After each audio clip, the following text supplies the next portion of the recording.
Good morning. This is Russ with Winged Saber Historical Fencing. That's Kat. We're in a new location.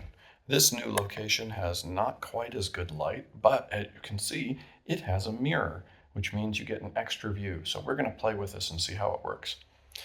Now, I had a comment on the YouTube channel about, hey, I want to see these alternate cuts from Parry 4 at speed like you might do it during a lesson. We have low ceilings in here, so this isn't going to be like a full-out plastering lesson, and I was an idiot and forgot my mask. Then again, Kat's cuts are going to be like manchette plate anyway. She's not going to go to deep targets. But I'm going to go from Parry 4 to various targets real quick, and then Kat's going to try to escape my cuts while I do things to her. So, if you are to cut 4 at me, and I parry, bam.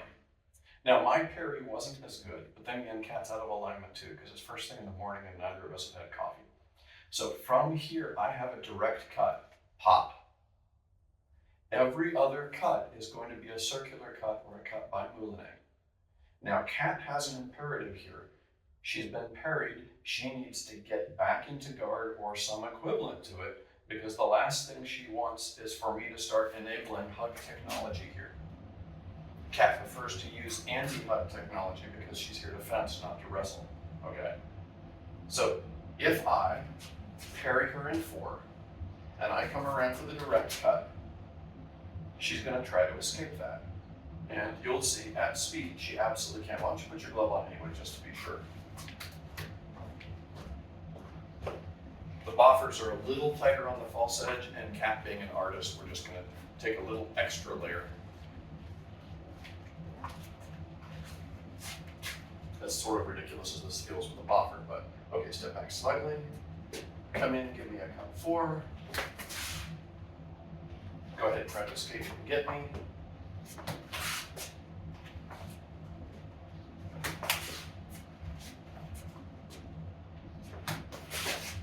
Okay, so at a certain point, if she's absolutely focused on escape, she can escape. Now watch what happens if I go from a direct cut to making a circular cut from here, and if I try to cut her with the true edge. She clipped my hand. So I'm going to come out of the cut 4, and I'm going to bonk you in the mask, and you're going to cut 4 and hit me. And I don't particularly care where, okay? And go. I'm hit. So now make the cut, and we'll just do it live. She's defended. She's had to be defended. Go ahead. She's got my hand.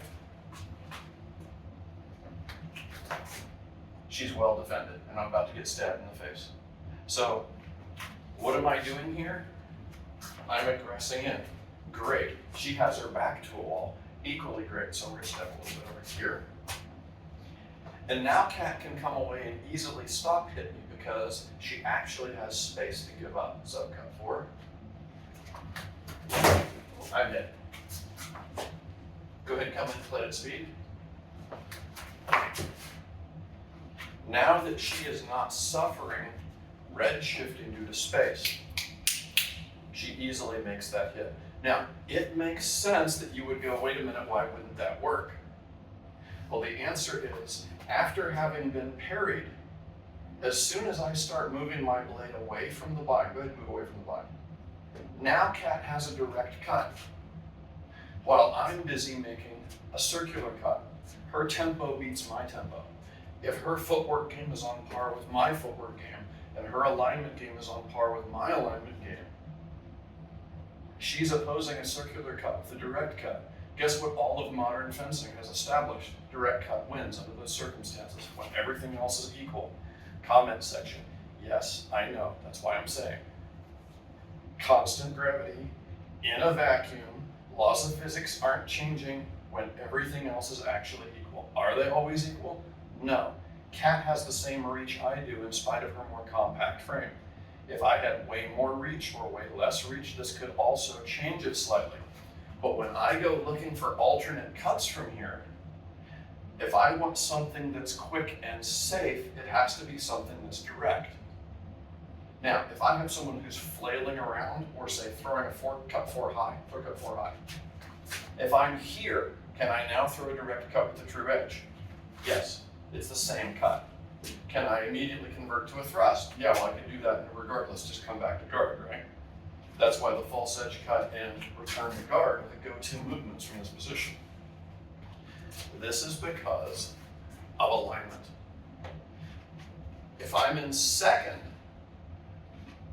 I'm not parrying forward. The geometries are different, the body positions are different, the positions in the bind are different. I have lots of options. And exploding with a circular cut out of second is very different. Go ahead, cut. Boom. Now from here, that's a piece of cake. And anybody can do that at speed because the geometry is fundamentally different than if I'm here.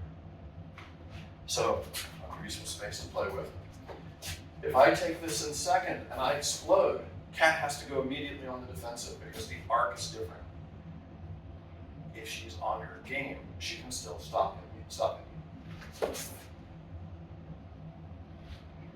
Second being what it is, her stop hit winds up having to be to the hand. Will that work against a shell guard? Not so well. There are other things that can be done. But this and this are very, very different positions, so don't confuse the two. Pour tea into your tea, pour coffee into your coffee.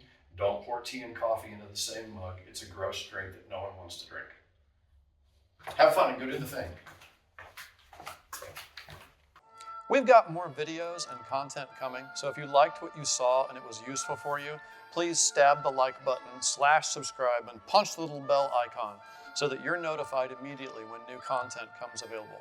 Thanks, and go do the thing.